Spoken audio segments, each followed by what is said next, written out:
Krishna! Hare Krishna! All right, so welcome to the Sunday Feast.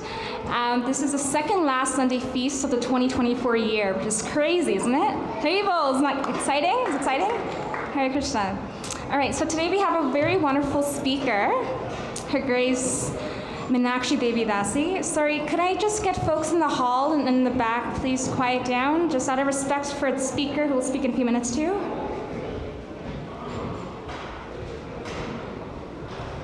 Just a little quieter, guys. Come on, we can do it. They're not listening to me, are they? Okay, so as I was saying, I'm Her Grace Minakshi Devi Dasi. So she grew up in ISKCON and has been in Krishna Consciousness all her life. She had the blessing and personal association of Srila Prabhupada at a very young age and was initiated also at a young age. She's a graduate of computer science from the University of Toronto, and she serves in various roles, including ISKCON Toronto and Kirtan teams, Shasta Dawn program, and is part of the ISKCON North America Mentorship Initiative, Prabhupada Foundation, and Friends of BBT. So let's give a warm welcome to Her Grace Minakshi Devi Dasi. Haribol.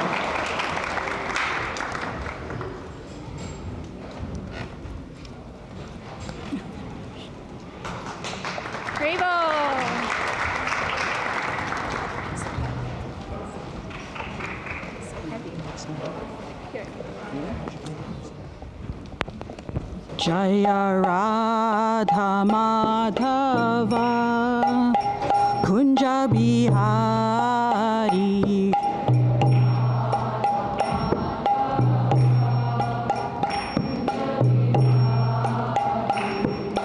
Gopi Jana Vallabha Kirivaradari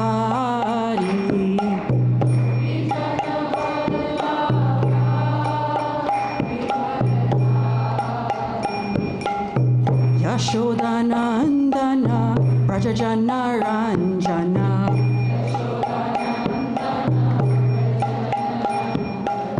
Yamuna Tira Vanachari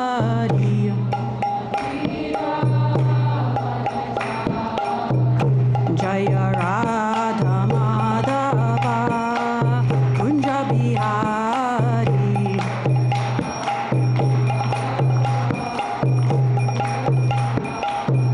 Jaya Radha Madhara Kunja bihari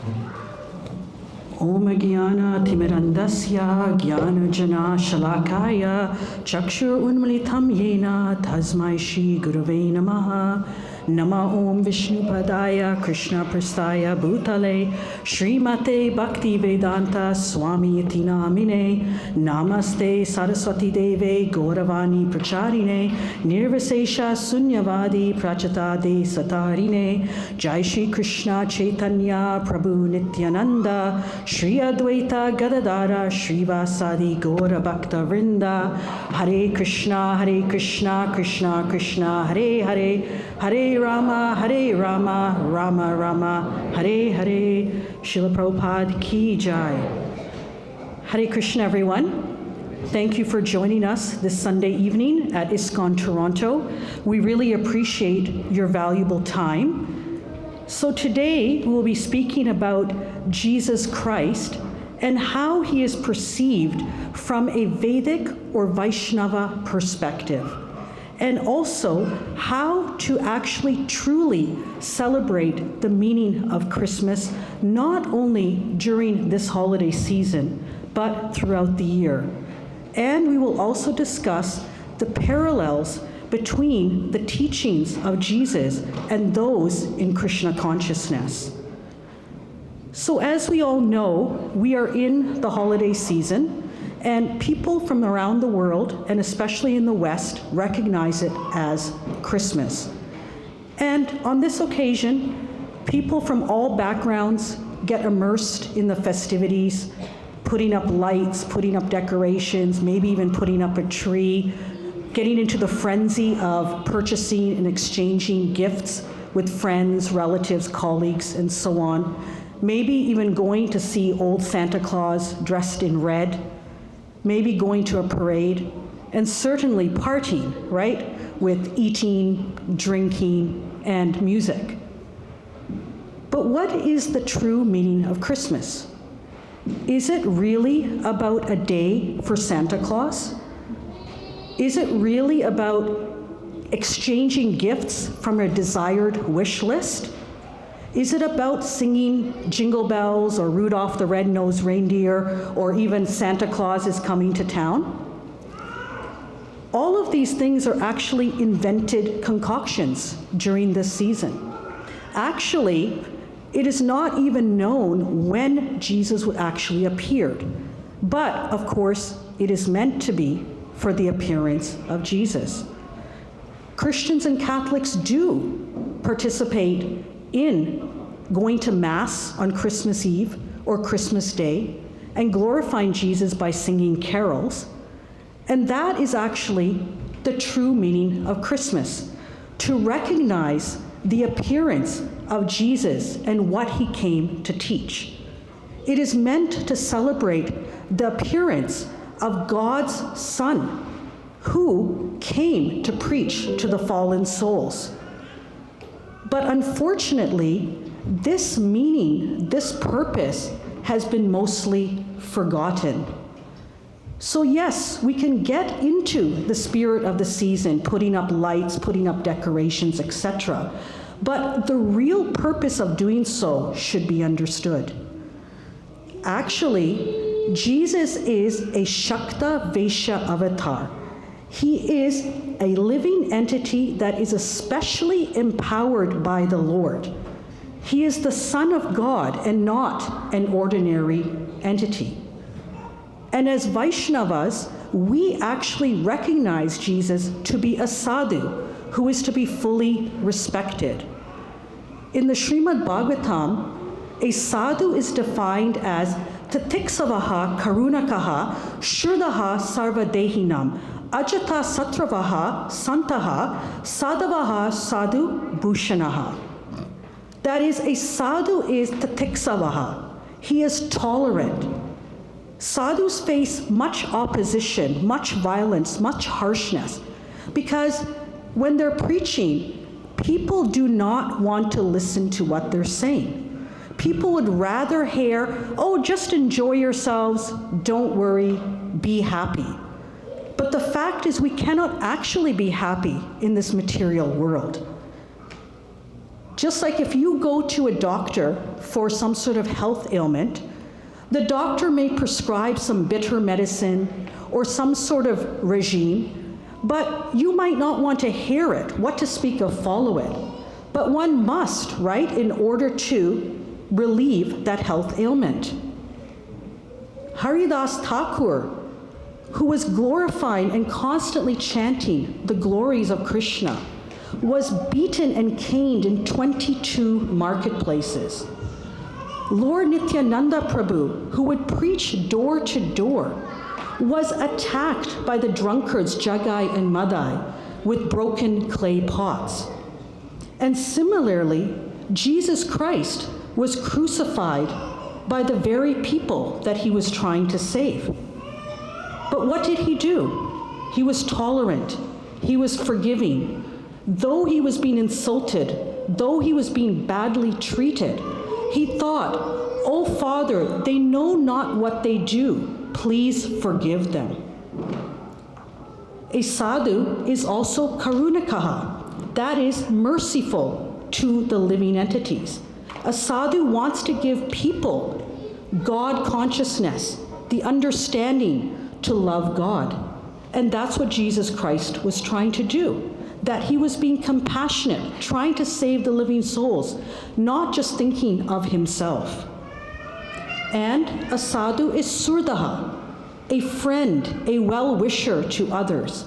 And not just a reciprocal friendship, that, oh, if you do this for me, then I will do this for you. But somebody who is friendly to all living souls. And Jesus would actually send his disciples to various towns, and then he would follow and preach to everyone, no matter their background, so without discrimination. And a sadhu is also surdava sarva dehinam. That is not only friendly to living entities in human bodies, but all living entities. Be it a cat, dog, lion, cow, tree, it didn't matter. And you could see Jesus was very compassionate to all souls. And a sadhu is ajata sarvataha. That is, he is inimical to no one. He is antagonistic to no one. Jesus had many enemies, but he was not antagonistic to anyone else. And a sadhu is santaha, very peaceful. Again, we find in the life of Jesus that he was always calm and peaceful, not violent or harsh. And a sadhu is sadhava. That is, he follows the scriptures. And the scriptures say, obey God, preach about God. And that is what Jesus was doing as well. So we find all of these qualities in Jesus Christ, and therefore he is recognized as a sadhu. Srila Prabhupada actually states very nicely that sometimes Krishna descends himself, and sometimes he sends his representatives.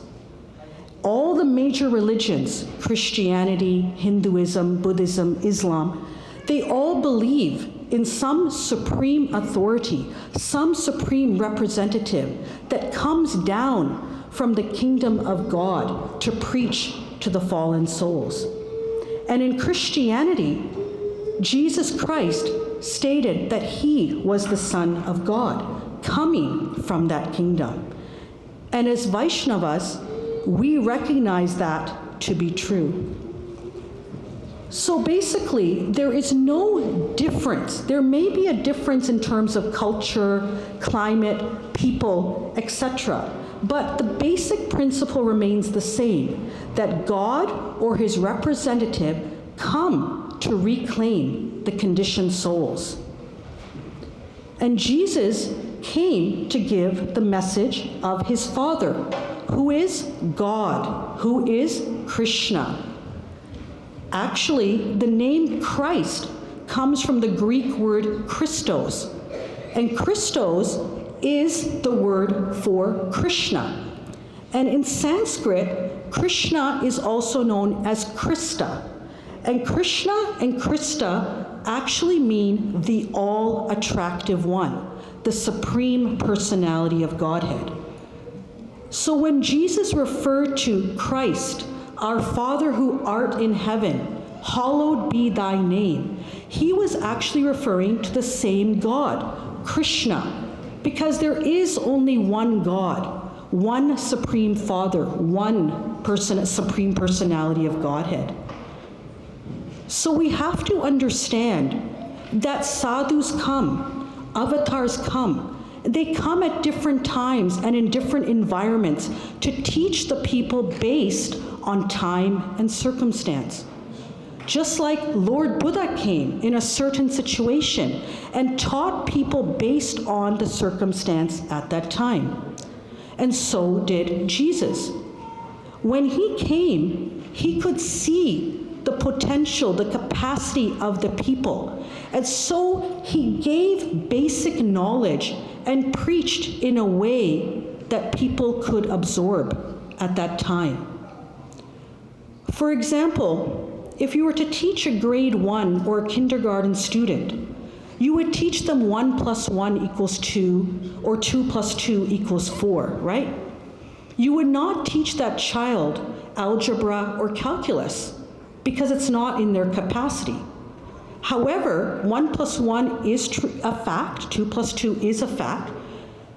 And in order to learn algebra or calculus, one must know 1 + 1 and so on. Another good analogy is that the knowledge that Jesus gave to the people was like a pocket dictionary versus a full-size dictionary.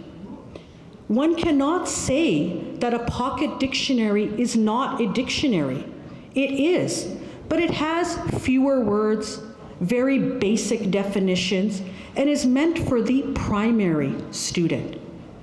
And while it does not contradict a full-size dictionary, the full-size dictionary is more comprehensive.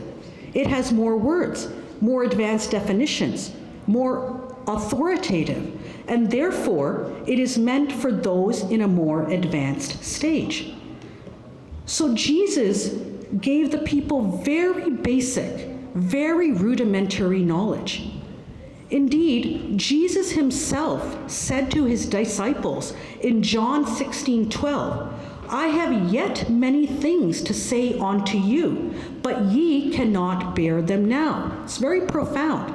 He had information, but he said very directly that I am not going to give it to you because you cannot absorb it.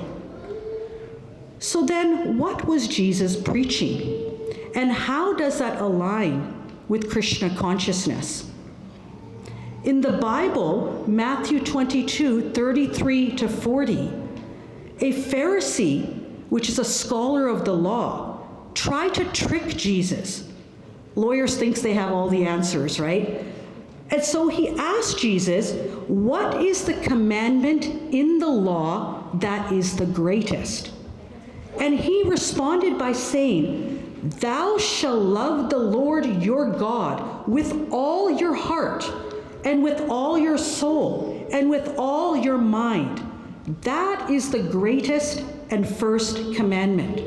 So his answer indicates that one must surrender to God with everything, mind, body, heart, and soul. And the Vedic literatures also cite that time and time again.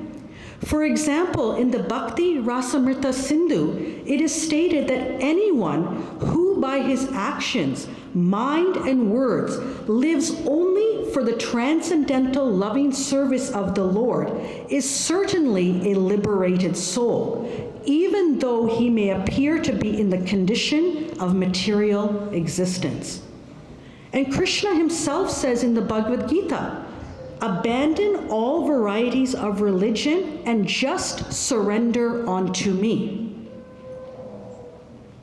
The Bible also mentions in Isaiah that we are created for God's glory. God's glory, not our fame, not our credit.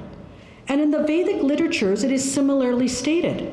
Actually, Srila Prabhupada expands on the verse in the Srimad Bhagavatam 2:9-30, and he says that the credit of success goes not to the doer, but to the Lord. And in Ecclesiastes, it is stated that God has set eternity to the human heart, meaning that man has a natural desire to search for their purpose in life, for their place in eternity. And we find that to be the case as well. Intelligent humans ask, who am I? Why am I here? And humans have the opportunity to answer those questions, to begin the process of self-realization. In the Srimad Bhagavatam, it is stated that after many, many births and deaths, one achieves the rare human form of life, which, although temporary, affords one the opportunity to attain the highest perfection. Thus, a sober human being should quickly endeavor for the ultimate perfection of life. After all, sense gratification is available even to the most abominable species of life, whereas Krishna consciousness is possible only for a human being. Jesus also gave the commandment, thou shalt not kill. Of course, people try to narrow that down to thou shalt not kill only humans, right? But incidentally, before the fall of Adam and Eve, in Genesis it is stated that God said, behold, I have given you every herb-bearing seed, which is upon the face of the earth, and every tree in which is the fruit of a tree yielding seed. To you it shall be for meat.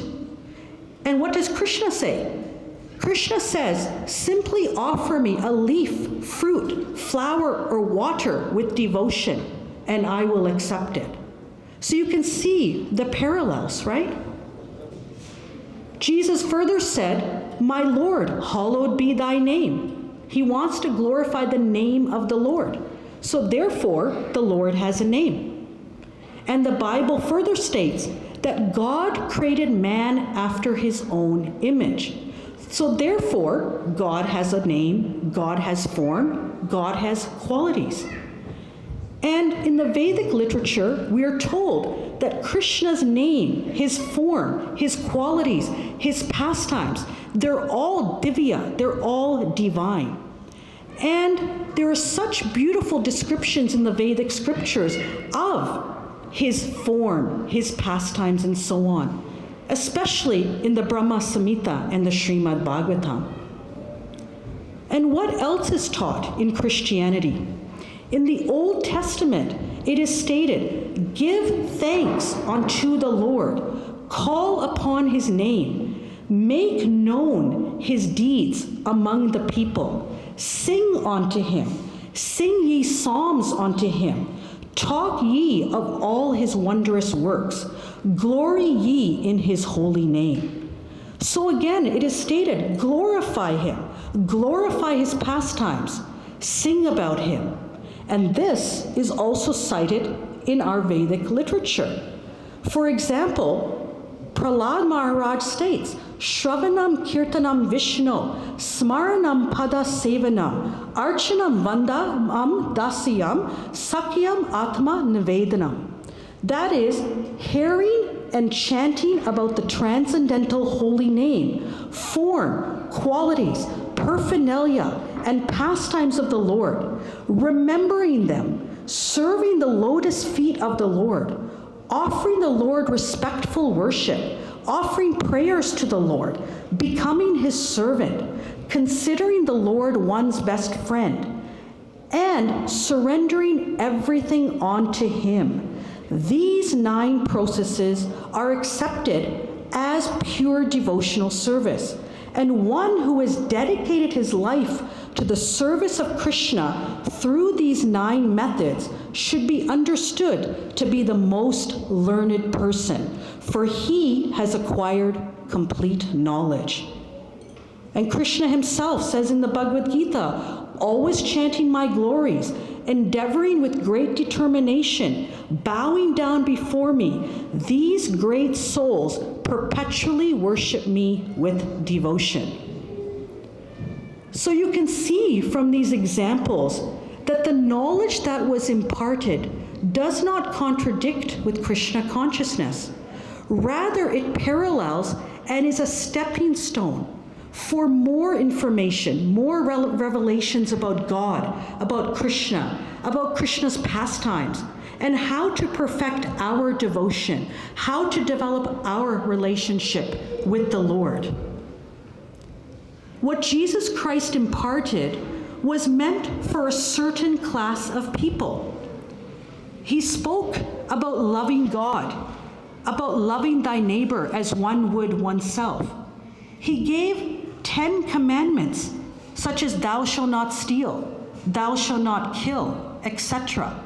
These were very basic injunctions, yet the people could not or would not listen. They actually crucified him and tried to kill him. So imagine if he tried to teach more esoteric topics.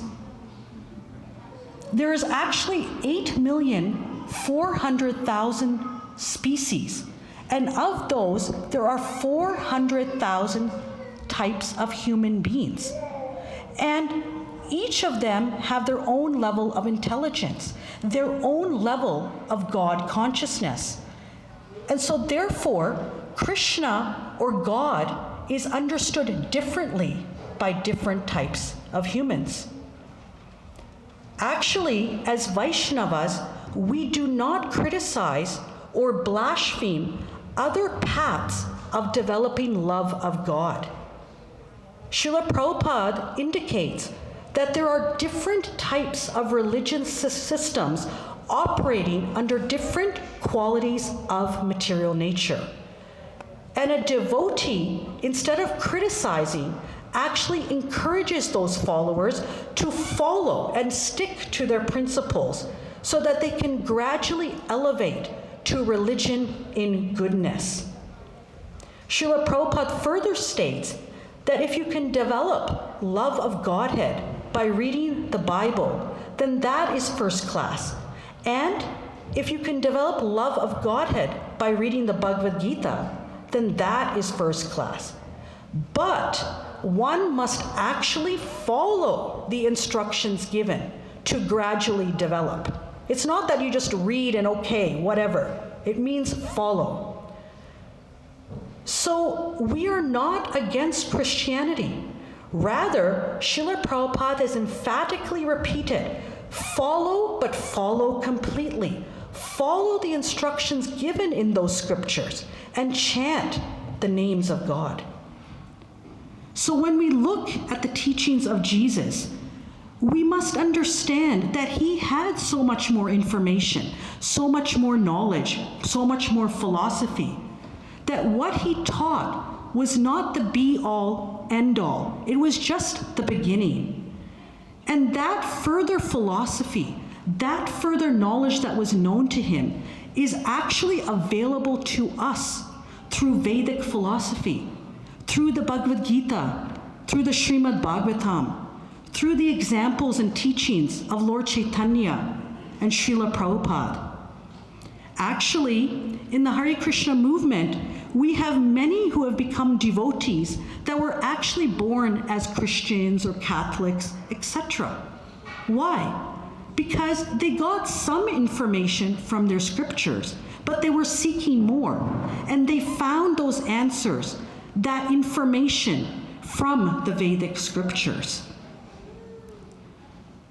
So now let's discuss the Christmas spirit and how in Krishna consciousness we imbibe that spirit not just during the holiday season, but every day of the year. So we know that one aspect of Christmas is giving. So at Christmas, people generally give material gifts to each other. But when Jesus was born, the Magi, or the wise men, came bearing gifts for him, not for each other, right? So similarly, in Krishna consciousness, we understand that we should give to the Lord every day and in every way. And what does that mean? It means we must surrender to the Lord with all of our living beings, with everything that we have. And instead of giving material gifts to others, which actually creates more attachment to this material world, we should give the ultimate gift of love of God, of bhakti, which helps people uplift themselves from the suffering and misery of this material world. And Srila Prabhupada has given us the ultimate gift, enlightenment through Vedic knowledge, through these temples, through the association, through being able to come and learn in this way. So devotees dedicate their lives to glorifying the Lord and his pure devotees by giving the gift of Krishna consciousness, the gift of love of God, of Krishna prema, to others, to everyone without discrimination, not only their friends and relatives, and not only during the holiday season, but throughout the year. And the wonderful mercy is that when we give everything to Krishna, when we dovetail to what Krishna desires, we are the ultimate beneficiaries.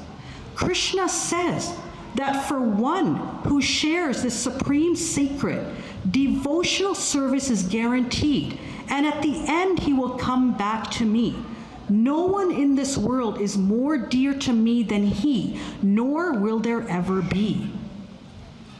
Pretty profound, right? Another aspect of Christmas is hope.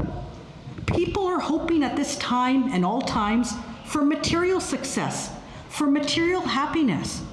But of course, one cannot be permanently happy in this material world. One cannot be happy without Krishna. The idea that you can actually enjoy in this material world is actually hopeless. Because when you're trying to attain what you're hoping for, when you're trying to get those material desires, they actually create more frustration, more distress, more entanglements. And when our senses are out of control because we're trying to enjoy ourselves, we cannot easily become Krishna conscious. So devotees embody the spirit of hope because they want to give real hope to the people, real solutions to permanent happiness, through awakening our relationship with Krishna, understanding that we're servants of the Lord, and that if we dovetail our energies, our time, our work to Krishna, then we have real hope for happiness. And another aspect of Christmas is good cheer. What do people do at Christmas? Generally, they drink alcohol, they eat a lot, especially a lot of meat, and they dance and they sing and whatever else. But is that really cheerful? Is that really spreading cheer? And is this so-called cheer and so-called good times permanent and long-lasting? Or is it temporary? In fact, we hear many statistics about people being really depressed at Christmas time, right? So real cheer can be attained daily through Krishna consciousness. Srila Prabhupada says that in the Hare Krishna movement, we could have a festival every single day. That our movement is for Ananda, simply bliss. So in this way, devotees are helping everyone be the most cheerful by the process of chanting, dancing, having prasadam, all in the glorification of the Lord. That is real joy. That is real cheer. The next aspect of Christmas is love. But in this material world, our sense of love is perverted. It is a sense that if I love someone, I expect them to love me in return. And many associate love with lust. So the sense of love is actually selfish. It is a desire to satisfy one's own senses. But to show love to mankind means to share what real love is, which is transcendental love, to love Krishna. All other love is actually temporary. It is fleeting, and ultimately it is unsatisfying. I'm sure you've experienced this. So devotees selflessly share the understanding of real love with others, being a friend to everyone, following the example of Prahlad Maharaj, who did not desire for his own liberation, but wanted to deliver the fallen souls. Another aspect of Christmas is charity and goodwill. At this time, people try to help those that are poor, those that are less fortunate materially, and seeing the suffering of others, they want to help them understand the purpose of life, how to get out of this misery and suffering by giving people the ultimate gift, which is Krishna consciousness, through Harinam Sankirtan, through Prasadam, etc. So in this way, devotees are actually goodwill ambassadors to everyone, because they know that only bhakti, only devotional service to Krishna is the solution to become free from the problems of this life. And so they want to spread Krishna consciousness to human society. So from time immemorial, the Lord himself, many avatars, many sadhus, many devotees, many gurus have endeavored to save the fallen souls who have forgotten their purpose, who have forgotten their connection with the Lord. And Jesus is one example of such a great devotee, of a sadhu who came with all his efforts and sacrifice to spread God consciousness. And Srila Prabhupada states that if someone says, I shall love Krishna, why shall I love Krishna? I shall love Jesus, then they have no knowledge. And if somebody says, why shall I love Jesus? I shall love Krishna, they have no knowledge. Sometimes when we go out on Sankirtan to chant the holy names of the Lord on the street and give people books about this knowledge, someone will pass by and yell, you're going to hell, Jesus is the only way, and yell some profanities. Well, that's an example of a lack of knowledge. Jesus was trying to help, trying to be compassionate by giving people some knowledge so that they could start their spiritual journey. And in Krishna consciousness, we are trying to give people this knowledge, the supreme knowledge that is found in Vedic literature. That is the greatest gift of humankind. That is what separates us from other living entities, like the cats and dogs. The animals eat, we eat. The animals sleep, we eat. The animals mate, we mate. So what is the difference? The difference is that we have this fortunate opportunity to receive this knowledge, not mundane material knowledge that keeps us in Maya, keeps us in sense gratification, but knowledge as to what is the purpose of life, how to stop the cycle of birth and death, how to stop our sinful activities, how to mitigate our suffering and misery, how to become devotees of Krishna, how to practice devotional service, how to awaken our relationship with God, and ultimately be happy and go back home, back to Godhead. So please take this opportunity. Do not let it go to waste. Absorb this knowledge. Practice devotional service. Chant Hare Krishna, Krishna Krishna, Hare Hare, Hare Rama, Rama Rama, Hare Hare. And serve the Lord with sincerity, with dedication, with determination. That is actually the way to honor Jesus. That is the way to honor sadhus and mahatmas that have come to teach us the way to love God and to serve God.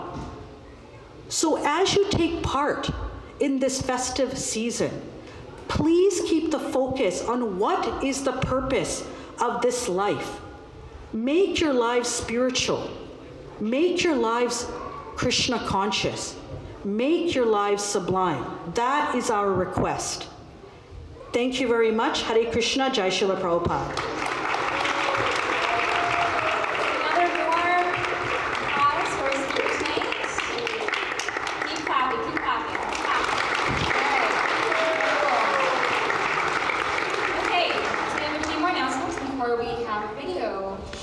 So for those that are observing Ekadashi, the next one is on Tuesday.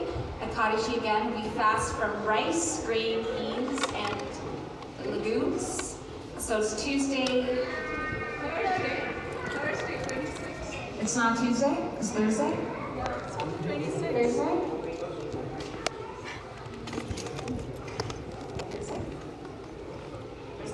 Thursday, December 26th, thank you everyone, Thursday. And with the fast breaking time is the next day from 7:50 and 10:49 a.m. Thanks everyone on behalf of us for the fast on Tuesday instead. But if you want to fast on Tuesday and Thursday, I will do that. So funny, I know. Okay, so as I said, this is the second last Sunday feast for 2024, and with the new year very closely approaching, we will be celebrating Jan 1st at the temple. So on Wednesday, and I think it's the right day now, Wednesday? Just to make sure. On Wednesday, we will start at 6 p.m. So we'll have Gora Arti, we'll have Guru Puja, And we're very lucky that we'll have His Holiness Bhakti Swami in town. I think he's in town even today, but he'll have a drama for us. So that's very, very nice. And Kirtan to follow. And also what's very exciting is we've devoted the month of January towards, so every Sunday feast in January, every speaker is going to be a senior disciple of Srila Prabhupada.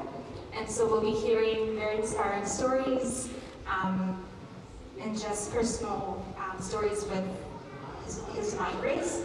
So please stay tuned for those Sunday feasts, and please do come out for the entire month of January for that. And I think now is time where we'll hear from you. So, as everyone knows, currently we do have the book Marathon Live to Give campaign. So Her Grace Minakshi Devi Dasi will just provide a few words of support, and then we'll have a video to show you. Hare Krishna. So I'm sure you've been seeing in the past few weeks, every Sunday we've been talking about the Live to Give program. And actually on December 8th, we also had a testimonial where we had a chaplain from a correctional institution come to personally give a testimonial. So the Live to Give campaign, or the Prabhupada Marathon, is where we share this knowledge that we've been speaking about, like the Bhagavad Gita, Srimag, bhagavatum, other Vedic literature, with others. And so we go door to door, store to store, put tables on in events, and try to share this knowledge with others, because that is the ultimate gift for this season. And one aspect of what we do is something called Shastradan, where we actually place books in areas where people might not otherwise have access to these. So, correctional institutions, hospices, hospitals, and so on and so forth.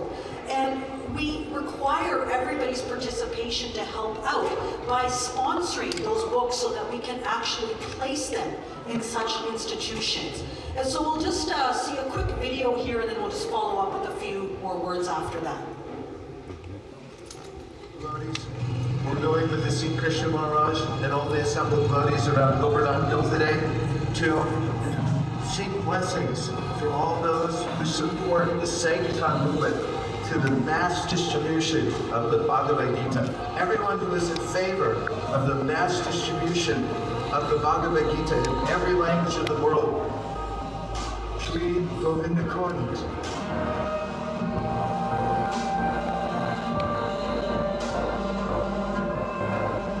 Jaya Radha Maharaj, you so desire, please bless us to expand your mercy all over the world in the form of Bhagavad Gita.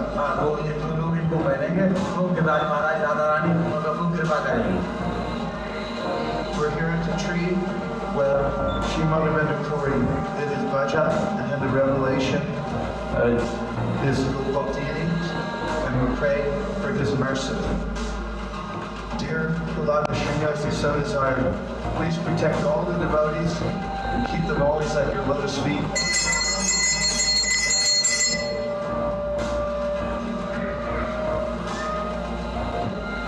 जो भी इस कवच को धारण करेंगे, उद्धव जी महाराज उसके ऊपर बहुत कृपा करेगा।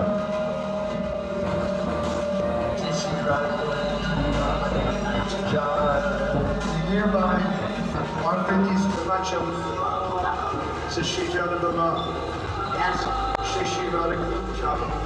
The prayers for those who accept them, who contribute to the Sankirtan movement, that they may always reside here in their hearts. Sri Radha Kunja.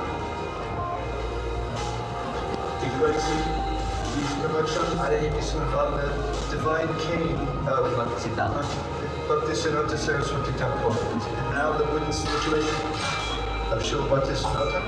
Yes, I'm Srila Bhaktisiddhanta Saraswati Temple.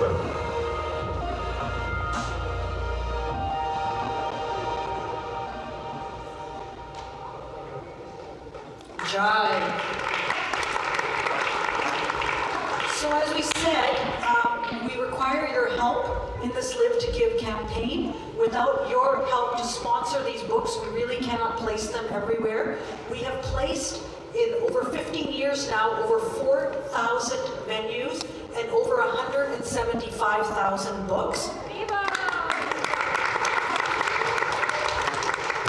So as you can see, Vajeshika Prabhu was going around with the special kavacha to get the special blessings. And who wants one of these? People. Just a few hands? Okay, I'll keep it. That's fine. So if you want this, it's a special gift to you if you sponsor towards the Live to Give campaign. I believe the base amount is $500 for level 1, and it goes up from there, where special pujas will be done in your name and all things like that. So please go to the front desk or the front table. We have these postcards, and we humbly request you to at least look at it and inquire and hopefully participate, and then you can get this kavacha. I only have one. No, we have lots, don't worry.